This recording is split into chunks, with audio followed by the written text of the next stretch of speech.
Another story I heard about myself. This one happened in high school. We had this teacher in high school whose kid went to our high school. His name was Mr. McNamara, and his son Jake McNamara went to our high school. He was a sophomore when I was a senior, so he was 2 years behind me. And Mr. McNamara was an asshole.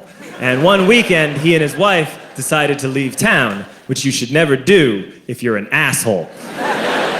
And Jake McNamara decided to throw a party at the teacher's house. Hooray! And everyone around town heard about it, and we all got up individually and thought, okay, let's go over there and destroy the place. I walked into this party, everyone I had ever met was there, and everyone was drinking like it was the end of the world.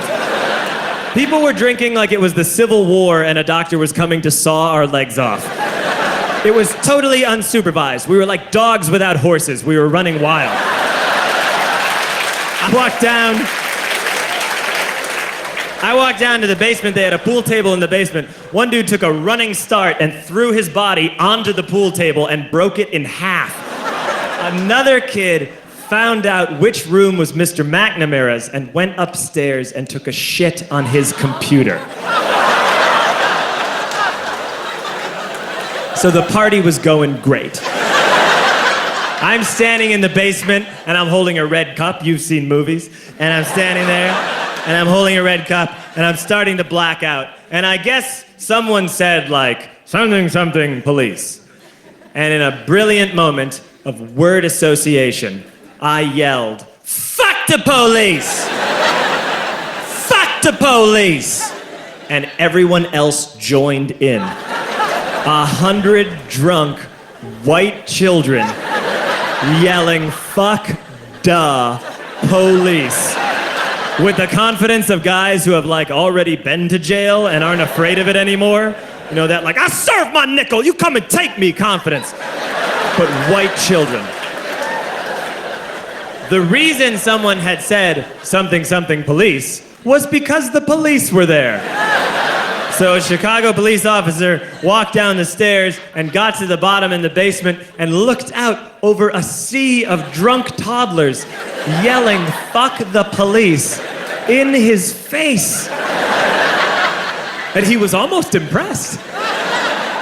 He's like, wow. And then he leaned into his walkie-talkie and went, get the paddy wagon. And my friend John, who is now a father, this man now has a baby, he grabbed a 40, smashed it on the ground, and yelled, scatter! And everyone ran in a different direction.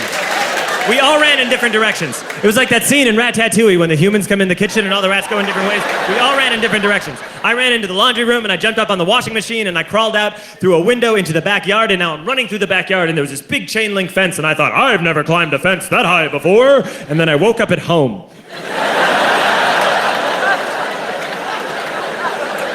On Monday, I went to school because that's what we did back then. And I'm walking into the school building, and who do I see but Jake McNamara? And he says to me, hey, were you at my party on Saturday? And I said, no. You know, like a liar.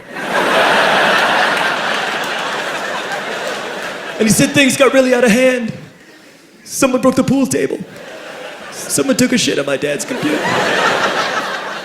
But the worst thing, he says, the worst thing is that someone stole these old antique photos of my grandmother, and my parents are freaking out about it. And I had that thought that only blackout drunks and Steve Urkel can have.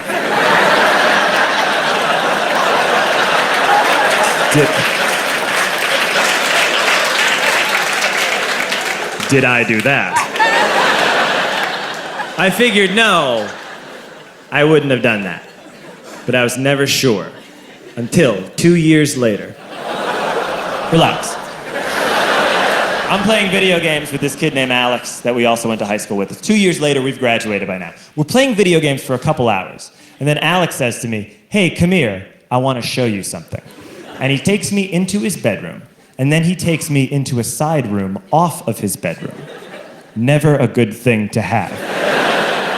And he shows me a tiny room that is covered wall to wall in stolen antique photos from different people's parties over the years.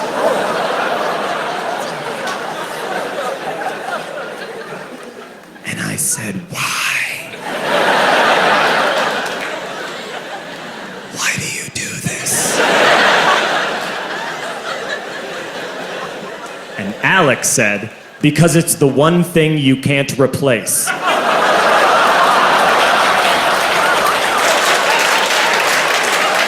That's the end of that story, but how fucked up is that, right? That's crazy. So I don't drink anymore.